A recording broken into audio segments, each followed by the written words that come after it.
Well, I tell you what, I'm opening the top button now, but don't let on, right? Because it is so hot in here. Scotland. By Jove, it's warm. You might remember a few days ago I said we should try a bit of an experiment of getting an old bucket and planting a few things in it quickly and then getting it on the balcony garden. Well, I didn't have a bucket, but I did have an old dish. So I've taken an old dish that was actually broken, and you can see me little holes I've drilled in there. So the idea is we'll plant this up with fast turnover crops. The reason for that is we'll cut the tops off the crops and eat them until our main veggie crops have come through. And if by chance our mains are through and we don't need this anymore, we'll simply turn the soil pad upside down and plant some more stuff in it and pour it out there again. So the bits that were left in will just become compost, and the new bits I put in will feed on the compost and grow again. Does that make sense? Well, anyway, I'm going to fill it up quickly now with a bit of that old compost mix and a little bit of fish blood and bone to put a bit of slow release into it. Once I get that done, I found a few old seeds again here. I mean, look at this. This was eaten away by the mice, but there's a few peas. We've got peas, we've got spinach, we've got a few beetroot left from, well, 2022, so that's a new one. And there's an old one here from, where are we, best before. In fact, this one is even older than the best before dates came out, so goodness knows. But this was from, you might recognise the yellow labels, 25 pence. We'll put this in. Now the idea, remember, is not to grow the entire plant. The idea is to overplant that bowl and then harvest the leaves that come up. So the fact there's some peas in there, when the pea shoots grow, they'll just get cut in with everything else. So these seeds will go in. In addition, and to give it a bit of a head start, when I was digging ready for the tatties to go in, which we'll show you later, I found a couple of little Swiss chard plants grown in the wrong place. So I've got a couple of these, and we'll put these in, and the idea is that once these start standing up and growing a little bit, we can start harvesting these straight away. Now, I don't know if you've tried Swiss chard before. It's a lot like spinach. I suppose it's a cross between spinach and cabbage. What I use it for is I make a Greek cheese pie with it, spadikopita. And it's just like fried onions and garlic, cheese and eggs and more cheese and more eggs and loads of steamed this all mixed together in a beautiful puff or phyllo pastry. You cook it, you let it go cold so it goes firm, and then you eat it. What, you want me to make a video about how to make spanakopita? Alright then, do that next week. Next week it is. In the meantime, let's get this planted up.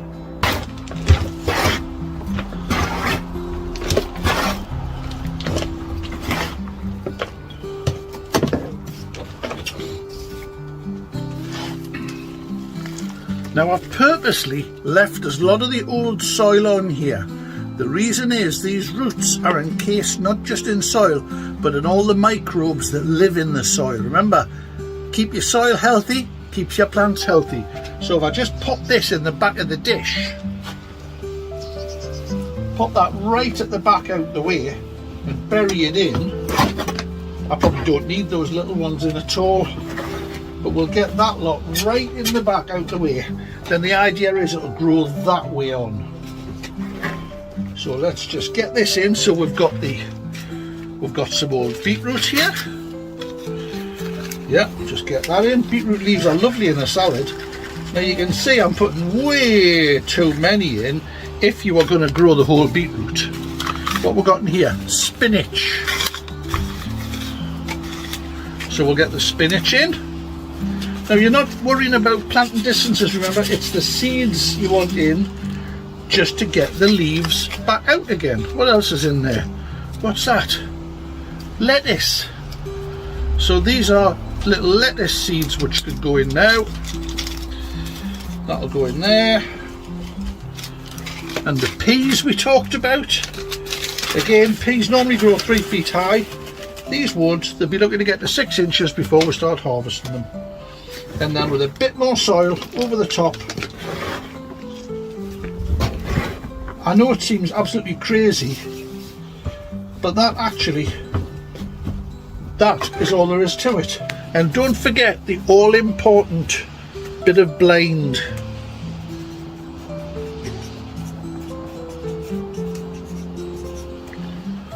Mixed leaves. Pop your stick in. There it goes. We'll pop that out on the balcony and give it a good drink. So there we are. It's sitting down there with the rest of the crops we'll put on the balcony garden. And remember, we've got to give that a really good soaking because that compost was very dry. Now, do you remember what I said about the holes in the bottom? Don't put the holes right in the bottom, put them off the bottom. So when it gets too wet, it just overflows out. Now give this lot a bit of a drink as well, and look how quickly they've recovered. Isn't that amazing? It's come through so fast. And there's the carrots and the garlic, and there's the beans we put in the back. So everything's doing very, very well in the balcony garden.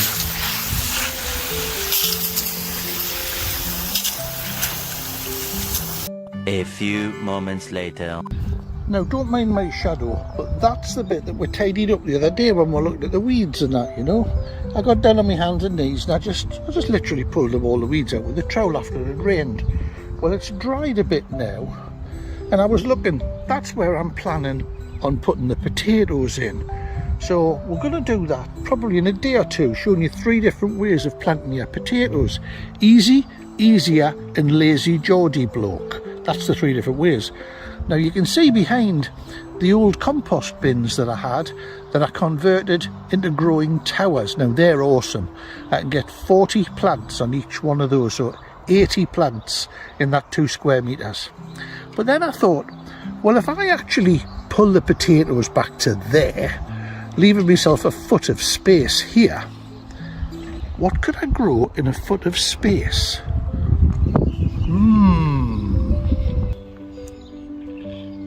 And then I had a bright thought.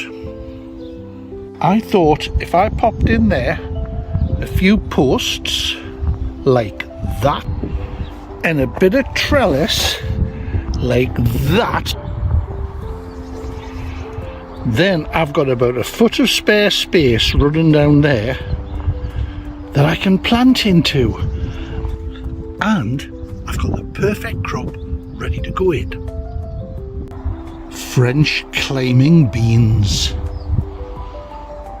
Now I'll pop them in now.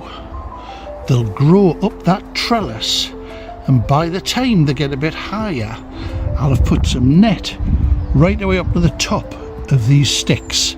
So what I hopefully should get should be a nice wall of French runner beans all the way up there for me to harvest in a space that's not going to be a foot wide next to the edge of a path. Now if that's not squeezing food in, I don't know what is, because I'm going to get between 5 to 10 pounds of beans off each of these plants. Now you can see there I've planted that one in just up to those 2 lower leaves. Now I haven't gone any higher because I want the plant to be down the bottom of this hollow. You might be able to make it out. It's actually planted in a bit of a hollow below the height of the garden. The reason is when I water it there, now if it rains, the water will pool in there because these things are thirsty. So we'll pop that there and we'll keep an eye on it. Let's get the rest in. As you can see, they're in there now, and I've popped a cane just to so really to stop me stepping on them when I climb over this little fence here. I'm giving them a very good watering because they've got into soil, and they've come out of the hardening off area, so they're ready to go out, but they do need a lot of water when you first put them in. And you can see how that little hollow they're in is holding the water. It's a little pool. You can see how it works. It just holds a bit of water, that's all.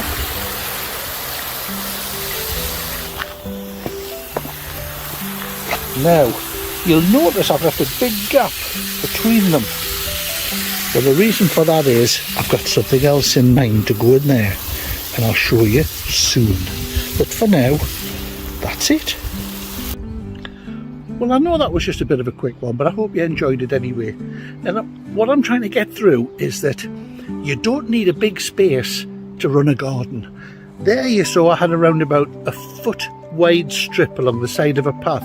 Now that could be the side of a wall, it could be in your backyard with a set of old window boxes or carrier bags full of compost. You don't need a lot of space, as long as you've got a bit of depth in it. 6 inches of soil, keep it wet, keep it well fed, it'll be great. Now in between those plants you might have noticed I left a big gap.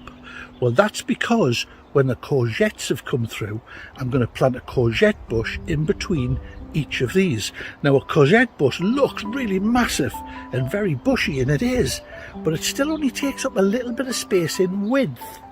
So the potatoes that will grow beside that, they'll push against each other, but they'll not spoil the crop.